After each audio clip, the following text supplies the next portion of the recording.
Naš obisk v San Franciscu pa smo nadaljevali v Silicijevi dolini, kjer smo srečali mlado slovensko kantavtorico Anjo Kotar, ki je čedalje bolj popularna v ameriški glasbi in je bila seveda tudi udeleženka ameriških talentov The Voice. Pred 10 leti so z družino svoj računalniški posel preselili v San Jose in da je Silicijeva dolina res dodobra prepredena z novimi tehnološkimi idejami, je dokaz tudi naša umetnica Anja s svojim odličnim poznavanjem avtomobilskega high-teka, ki ga ta hip razvijajo v tej dolini.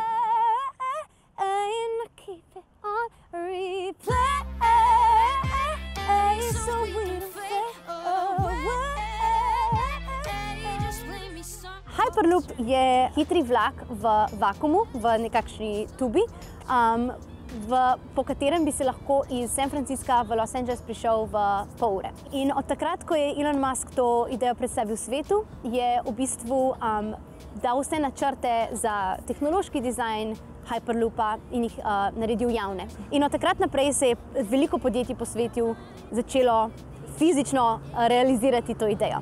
Ena izmed zelo velikih je Virgin od Richarda Bransona, med drugim pa tudi SpaceX, podjetje Elona Muska, vsako leto hosta javno tekmovanje za Hyperloop. In v SpaceXu je zgrajena ta vakuumska tuba, 1 miljo dolga, po katerem potem spustijo te pode. Moj brat Klemen je 2 leti mlajši od mene in on je študent na Univerzi v Washingtonu v Seattlu in je tudi velik del njihove Hyperloop ekipe. In so dobili nagrado za inovacijo, ker so bili edini, ki so uporabljali cold gas motorje, thrusterje. Veliko ekip uporablja električne motorje in proba s tem doseči visoko hitrost. Recimo zaenkrat je target 500 milj na uro. Mislim, da letos najhitrejša ekipa je šla okrog 280 milj na uro, ampak oni pa so uporabili cold gas thrusterje, engine motorje in so s tem dosegli visoko hitrost. In da bo jasno, pol ure v vakuumski cevi danes v praksi pomeni... Z avtom je vsaj ne 5-6 ur, če se skozi voziš, če imaš Teslo, čaržaš je vsaj 2-krat. Z letalom je pa 45 minut. Without being cruel to yourself, how to be cool, yeah. Without breaking every rule, how to be cool. Ideja električnih avtomobilov je v nekaj časa zelo aktualna, zdaj pa vedno več ljudi, podjetnikov iz Silicijeve doline in inženirjev v bistvu začeli zanikati to kot zelo neumno idejo, skoraj. Nekaj časa so govorili o tem, da bi šel na magnetizem, magneti v avtocesti, potem nekateri, ko so želeli nekakšni hibridi med helikopterji, ampak se do zdaj še nobeni veliki firmi ni splačalo, da bi to začelo delati, ker bi se cel potek prometa mogel toliko spremeniti, da vsaj za zdaj še ni to verjetna realistična opcija. Veliko boljša rešitev in veliko cenejša in bolj realistična rešitev je ideja tunelov pod zemljo, se pravi zgraditi avtoceste pod zemljo. Po njih bi seveda vozili samovozeči avtomobili.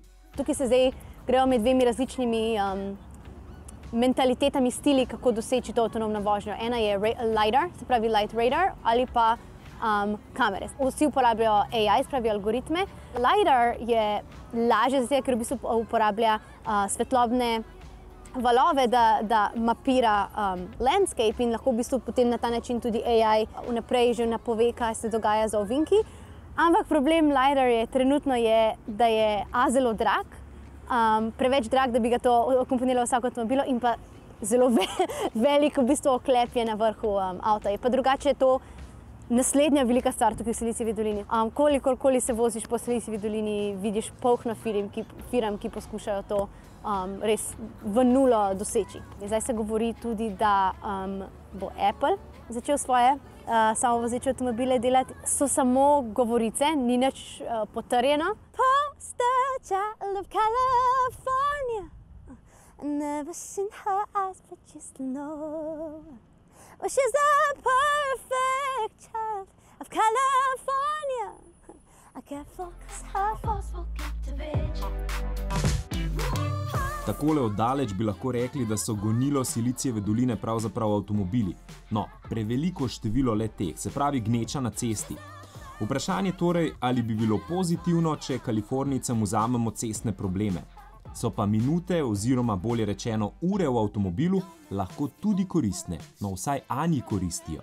Tukaj so ljudje zelo pozitivni, zelo odprti, zelo prijazni. Recimo, velikokrat greš v trgovino ali grem mogoče v kavarno, pa mi reče, oh my god, I love your nails, ali pa oh, I love your outfit, it's so cute. In si navajen dobiti take prijazne interakcije med ljudmi cel dan. In mislim, da ta mentaliteta tudi potem gre v vsak del življenja, medtem tudi vožnja. Ne? Vsi vejo, da če recimo greš ob 4 iz Palo Alta, probaš iti nazaj v San Jose, boš naletel na gužvo in nimaš kaj glede tega narediti. In zato je tudi velik del življenja je preživeti v avtomobilih. In to je bil tudi del moje inspiracije za album Nomad, ker sem ga kreirala kot nekakšen mixtape, ki ga poslušaš v avtu. Zato, ker sem tudi sama opazila, ko sem bila tukaj v srednji šoli, koliko mojega življenja se v bistvu odvija v avtomobilu. A je to vožnja, ali stojimo, ali gremo kam s prijateljicami jesti.